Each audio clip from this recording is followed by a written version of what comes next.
Hello សួស្តីអ្នកគ្នាថ្ងៃនេះខ្ញុំមានរឿងមួយចង់មកសម្រាប់អ្នកគ្នាបានទស្សនាមើលដែលមានចំណងជើងថាជាក់ស្ដែងបងស្រីតូចគឺរឹងមាំមិនគួរឲ្យជឿប៉ុន្តែនាងល្ងងខ្លៅពេកភាគទី1បើខ្ញុំឲ្យឈ្មោះតួអង្គខឬក៏ខ្ញុំបកខុសអីអ្នកគ្នាកុំកាន់អីព្រោះអីខ្ញុំអត់សូវចេះចិនប៉ុន្មានទេខ្ញុំបកបានខ្លះៗទេអ្នកគ្នាតោះចុះសាច់រឿងយើងត្មងទៅតើអ្នកពិតជាបានយកស្មៅសត្វរុយសមុទ្រមកវិញមែនទេស៊ូជូយូដែលជាសិស្សផ្ទាល់នៃត្រកូលឈិនចាស់លោកយុនហិនយួនឈិនខ្ញុំឲ្យឈ្មោះតួអង្គខុសហើយអ្នកគ្នាបើមានកំហុសខុសឆ្គងត្រង់ណាសូមកុំប្រកាន់ខ្ញុំខ្ញុំមិនសូវចេះបកបានទេអស្ចារ្យណាស់ស្មៅសត្វរុយដុះនៅបាតជ្រោះអារក្សហើយមនុស្សគ្រប់គ្នានៅក្នុងអាណាចក្រទាំង3ដឹងថាពូជអារក្សត្រូវបានផ្សារភ្ជាប់នៅទីនោះខ្ញុំគិតថាអ្នកនឹងមិនអាចយកវាមកវិញបានទេ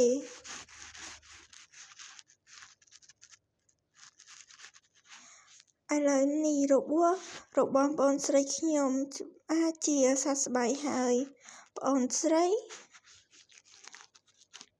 មិនអីទេទៅយកស្មៅផ្កាកណ្ដៀវទៅបណ្ណាថ្នាំចម្រាញ់វាហើយបន្ទាប់មកផ្ញើវាទៅសួនផ្កាហ៊ីប៊ីសុនបើខ្ញុំអានខុសឬស្លេងខ្ញុំត្រាក់ទ្រោះអីអ្នកគ្នាកុំប្រកាន់អីព្រោះខ្ញុំអត់សូវស្រួលខ្លួនបានទេក្នុងជាទៅសម្រាប់រឿងរបស់ខ្ញុំអាចនឹងមានកំហុសខុសឆ្គងតិចតួចហើយអ្នកគ្នាតោះចុះស្អីយើងបន្តតើខ្ញុំធ្លាប់និយាយថាខ្ញុំនឹងឲ្យស្មៅដង្កូវនាងនេះទៅប្អូនស្រីខ្ញុំនៅពេលណាលោកគ្រូនេះគឺជាអ្វីដែលខ្ញុំទុកសម្រាប់ខ្លួនឯងដើម្បីសាងសង់គ្រឹះរបស់ខ្ញុំ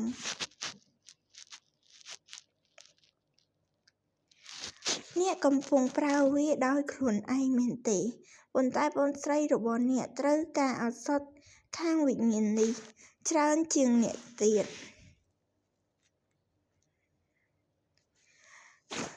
មែនហើយស្វាមេភីទន់ខ្សោយណាស់អ្នកមានសុខភាពល្អជាងនាងដូច្នេះត្រូវឲ្យស្មៅសត្វរុយសមុទ្រដល់នាងជាមុនសិនពេលការប្រកួតប្រជែងនិកាយចាប់ផ្ដើមនាពេលអនាគតខ្ញុំនឹងឲ្យបងប្រុសច្បងរបស់អ្នកយកមួយមកឲ្យអ្នកមិននិយាយពីស្មៅមេអំបៅកម្រនោះទេការប្រកួតប្រជែងក្នុងនិកាយនេះពោរពេញទៅដោយឥស្សរជនដ៏មានឥទ្ធិពលតើលោកគ្រូអាចធានាយ៉ាងដូចម្តេចថាគាត់ពិតជាអាចឆក់យកស្មៅមេអំបៅបានប្អូនស្រីតូចម្ដងទៀតមនុស្សគ្រប់គ្នាស្រឡាញ់ប្អូនស្រីតូចរបស់ពួកគេខ្ញុំក៏គ្មានសិទ្ធិជំទាស់ដែរដូច្នេះវាដូចជានាងខ្សោយហើយដូច្នេះត្រឹមត្រូវចំណែកឯខ្ញុំខ្លាំងហើយដូច្នេះសមនឹងស្លាប់សិនមត់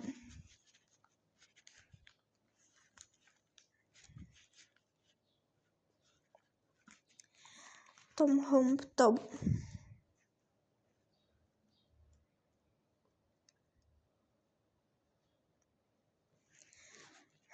តើកើតមកបះបោរមិនដឹងអំពីឋានានុក្រមសង្គមត្រឡប់ទៅរោងភ្នំរបស់អ្នកវិញហើយឆ្លុះបញ្ចាំងពីកំហុសរបស់អ្នក បើគ្មានបញ្ជាពីខ្ញុំទេអ្នកមិនត្រូវបានអនុញ្ញាតឲ្យដើរចេញពីច្រកទ្វារម្ដងទៀតទេ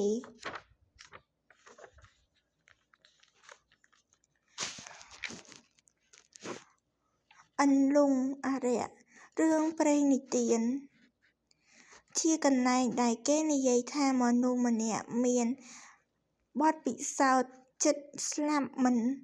បានធ្វើឲ្យខ្ញុំរងរបួសធ្ងន់ធ្ងរទេប៉ុន្តែខ្ញុំត្រូវបានគេវាយដំបែបនេះដោយគ្រាន់តែត្រឡប់ទៅនិកាយរបស់ខ្ញុំវិញពិភពដាំដុះដ៏អាក្រក់នេះសូមអភ័យទោស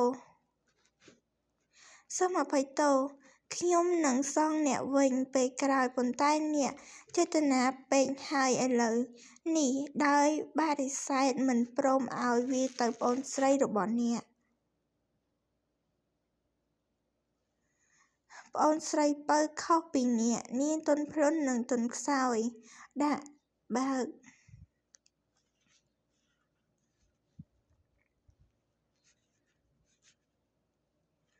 គ្រាន់តែ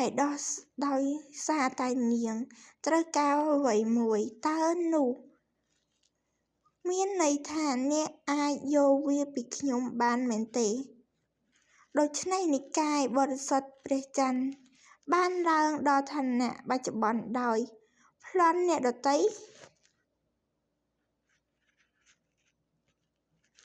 អ្វីដែលខ្ញុំចង់បានគឺស្លឹកស្មៅមួយសន្លឹកដែលតើអ្នកអាចជាមនុស្សមិនសមហេតុផលយ៉ាងនេះដោយរបៀបណាសម្រាប់ខ្ញុំគ្មានបេះដូងគ្មានភាពអៀនខ្មាសនិងមិនសមហេតុផលចូលទៅរកប្អូនស្រីពៅរបស់អ្នកដោយសុភាពរាបសារនិងចិត្តល្អហើយមិនអើពើនឹងខ្ញុំទៅចាប់ពីថ្ងៃនេះតទៅខ្ញុំនឹងទៅនៅជាមួយក្រុមរបស់អ្នកជាថ្មីម្ដងទៀតគ្មានសោះឥឡូវដុនហ្វុង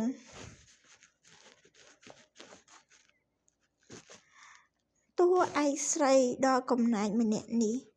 អ្នកណាដែលចង់ក្លាយជានាងចូលធ្វើវាទៅចូលលេងខ្ញុំលែងដើរតួជានាងទៀតហើយខ្ញុំឈ្មោះយេសៀវជាបុគ្គលិកការិយាល័យសាមញ្ញម្នាក់កាលពីមួយខែមុនពេលកំពុងធ្វើការរហូតដល់យប់ជ្រៅលើសេចក្តីព្រាងរចនាខ្ញុំភ្ញាក់ពីដំណេកហើយឃើញថាខ្លួនឯងត្រូវបានទាញយកមកកាន់ពិភពលោកនេះពិភពប្រឡោមលោកមួយដែលមានចំណងជើងថាការបាញ់ប្រហារធំទាំងអស់នៅក្នុងពិភពនៃការដាំដុះគឺឆ្កួតនឹងខ្ញុំសិស្សច្បងរបស់ម៉ាន់ស៊ីហ្វូយេលងស្នេហ៍នឹងខ្ញុំខ្លាំងណាស់តួឯកស្រីរូបនេះមានឈ្មោះថាយុនហ្វីនាងជាក្មេងស្រីដែលមានចិត្តទន់ភ្លន់និងនិយាយស្ដីទន់ភ្លន់ដែលលង់ស្នេហ៍នឹងបុរសមានអំណាចជាច្រើនហើយងាយយំនៅពេលដែលនាងខឹង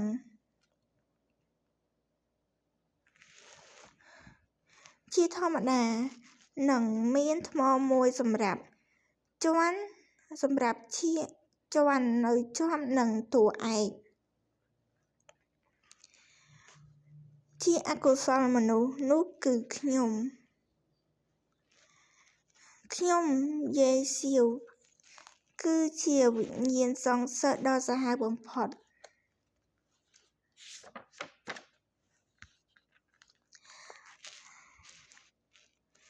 ទុក្ខព្រួយដ៏អស្ចារ្យប្អូនស្រីតូចត្រូវបានខូចខ្ញុំនឹងរាយរាងកាំបិតខ ខ្ញុំបានទទួលឬគល់ខាងវិញ្ញាណរបស់ប្អូនស្រីតូចនៅក្នុងសមរភូមិសង្គមលោកខាងលិចនៃឬគល់ខាងវិញ្ញាណសូម្បីតែបេះដូងនិងរសជាតិសោតនីយកម្មតើពាក្យមួយម៉ាត់អាចពិពណ៌នាអំពីសោតនីយកម្មបែបនេះដោយរបៀបណាតង់មីងតាងវិនិច្ឆ័យតាមពេលវេលាជីវិតរបស់ខ្ញុំជាឧបករណ៍ជិតចាប់ផ្ដើមហើយដូច្នេះខ្ញុំគួរតែរត់ចេញពីមនុស្សល្ងង់ទាំងនេះឲ្យបានឆាប់តាមដែលអាចធ្វើទៅបានសួស្តីខ្ញុំចង់ចាកចេញពីនិកាយរបស់ខ្ញុំជាចុងក្រោយពួកគេបានរត់គេចខ្លួនចេញពីនិកាយល្ងង់ខ្លៅនេះហើយថែមទាំងទទួលបានថ្មវិញ្ញាណ100ជាសំណងទៀតផងកាកសំណល់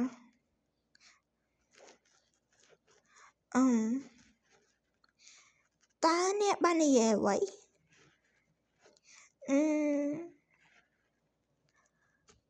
រង្វាន់ខាងក្នុងនេះហួសពីលទ្ធភាពរបស់ខ្ញុំហើយមនុស្សគ្មានតម្លៃដូចខ្ញុំអ្នកនិយាយត្រូវខ្ញុំជាសម្រាមលាហើយយេឈៀវគឺគួតហើយរឿងរបស់យើងក៏បានចប់នៅត្រឹមតែប៉ុណ្នេះចាំជួបគ្នានៅវីដេអូក្រោយរឿងនេះខ្ញុំបញ្ចូលពាក្យ3ដងឲ្យអ្នកគ្នាបញ្ចូលដៃទៅបញ្ចូលអត់កើនហ្មងទៅតែលើកនេះឯងបញ្ចូលទៅបានចូលអ្នកគ្នាបើមុននឹងវិញបញ្ចូលពី3ដងគឺបញ្ចូលអត់កើតទេចូលទៅដាច់បញ្ចូលបាត់វីដេអូបាត់កន្លែងបញ្ចូលសលេងចឹងហើយខ្ញុំត្រូវបញ្ចូលវាឡើងវិញឡើងពី3ដងអ្នកគ្នាចឹងហើយចាំជួបគ្នានៅវីដេអូក្រោយភាគក្រោយណាអ្នកទាំងគ្នា Goodbye